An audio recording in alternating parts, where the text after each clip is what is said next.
International. That's the who joins us rather from Washington. Quilliam International, which is an organization devoted to counter-extremism. Thank you for speaking with us here on France 24. Thank you very much. You just heard our correspondent reporting from Sri Lanka. Several points to go over. First of all, your reaction to the aftermath and the mood right now in Sri Lanka.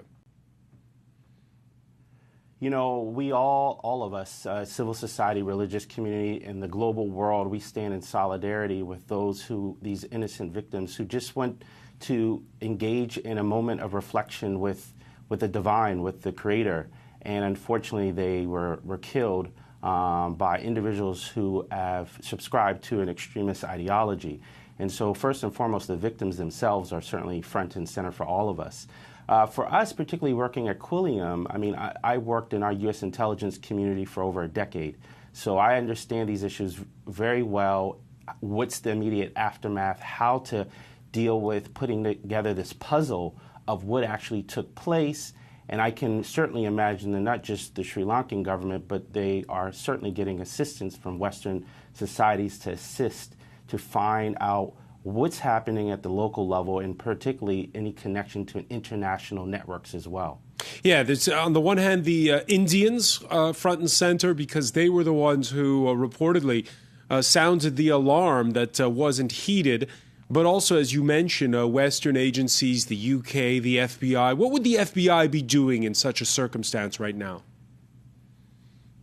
So right now, this is really the hard work of investigatory efforts. So certainly the Indians are there. They're the big regional players. But certainly the FBI and other Western nations are going to be offering their assistance, particularly doing a postmortem analysis of what took place, forensic data to see what actually what was sort of orchestrated and what was designed. And so that technical assistance will certainly be quite helpful for those who are in Sri Lanka. The technical assistance will be helpful for those who are trying to find out if there are other individuals who are out there, if there are other networks or potential plotting and planning that might be on the immediate near future. We also have to keep in mind next week Ramadan likely will start. So we know that extremist groups have used this moment, particularly in heightened religious fever, that we just came out of Holy Week and certainly coming into the Muslim holy month of Ramadan. Extremist groups see this as a moment to continue to strike, continue to target. And I think that's certainly concerning, not just for all of us collectively, but certainly those who are working on security service, are working in security services all over the world. When the Paris attacks happened, Muhammad Fraser-Rahim, it turned out that most of the recruits were people from working class neighborhoods, oftentimes who had been radicalized in prisons. In this instance, it sounds a little bit more like the profile of the 9/11 attackers. You heard the defense minister of Sri Lanka talking them as being well-educated, from economically strong families. Some went abroad to study. One went to Australia for a law degree. Two of the bombers were brothers, son of a wealthy spice trader and pillars of the business community. What does that all tell you? You know, this is showing some interesting patterns that we saw early post 9/11. We saw Al-Qaeda itself certainly resurging, but we know in Glasgow, Scotland, we knew there was an attack carried out by an individual who had an engineering or medical background as well. And so what we're seeing is a diversification of extremist groups seeking to recruit into new communities as well. This isn't new per se, but what we're seeing is tactics to diversify their influence and then also executing their plan and also showing that they have what I would consider in extremist circles resiliency too as well. We can't forget, certainly ISIS has been degraded both within Syria and Iraq. We certainly see their efforts being degraded, and we saw in the Philippines, and we see, but we also have emerging groups. I mean, Al-Qaeda is still resurging. They have been around. They have been slowly making statements saying that, listen, we were the beginning organization in terms of establishing the extremist brand.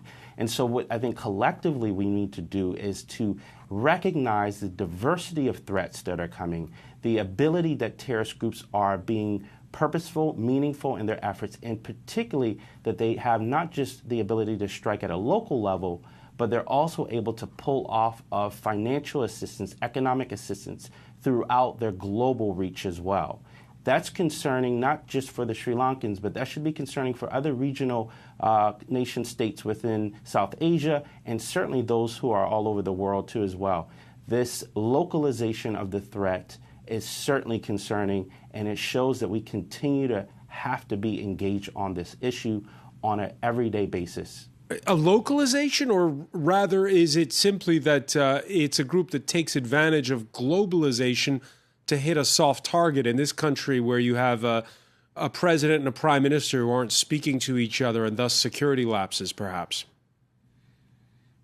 Well, I think there's two dynamics. There's the global threat that's taking place, and then there's also the local reality. Individuals who live in their respective locations understand the terrain much better than individuals who are from elsewhere. We have precedents to this certainly in West Africa. An organization called Tawheed wa Jihad in West Africa recruit individuals from the local area because they were able to case and be able to carry out they understood the neighborhood. So certainly I think in this same context we have this as well. And certainly it is sort of that dynamic of both a local reality, but also certainly the globalization. Maybe that's a better terminology. The globalization of the threat certainly is concerning for all of us as well. The original statement put out on ISIS's propaganda website talked about 7 attackers. Then there was that picture or video which showed 8. And now Sri Lankan authorities are talking about 9 suicide bombers, including 1 female. What does that tell you? Well, again, as we mentioned earlier too as well, we've seen this recently too as well, is that the increasing use of women, again, using individuals with higher educational background as well. We saw the case of Shamima Begum, certainly in the United Kingdom context, and Hoda Manthana, the American citizen too as well. So I think we're seeing the use of women, perhaps children, and unfortunately we've seen in other extremist groups using this. So again, I think the diversity, the spectrum of how extremist groups are seeking to have readily available individuals who are interested in this extremist interpretation, this Islamist narrative, this Salafi jihadist narrative, and I think using an array of options that's available for them shows these groups are interested to carry out efforts in a measure that we certainly are seeing on the rise in the region as well. Do you take that ISIS propaganda website at its word when it says it was retaliation for the New Zealand mosque attacks last month where a white supremacist was the shooter? You know, I take this as sort of twofold. One, this is a tactical operation that was carried out by individuals who might use the moniker ISIS. They might use the moniker of another name. In the end, what these groups are seeking to do is cause fear and intimidation. And so using this brand, particularly ISIS, certainly allows them to carry on this sort of propaganda effort for not only the short and also the long term. We also have to remember this attack was not just against Christians. This was against, we saw a hotel. We saw that later that there was bombings or leftover the effort of trying to carry out attack in the airport as well. And so what we see is a diversification, the interest to reach out certainly to target, obviously, Christian populations, but also to other soft targets as well. So for those who are in Sri Lanka in particular, this should not just be a wake-up call, but this certainly should be seen as there is a real threat that's taking place, and that this could just be the beginning, but certainly even if it's not just the beginning, this is certainly a reality that's happening. And for those who are, particularly the religious minority communities, particularly Muslim communities, have to certainly be aware of the reality of what's taking place. All right, we'll have to leave it there, unfortunately, because we're out of time. But Muhammad Fraser-Rahim of Quilliam International, many thanks for joining us from Washington. Thank you very much.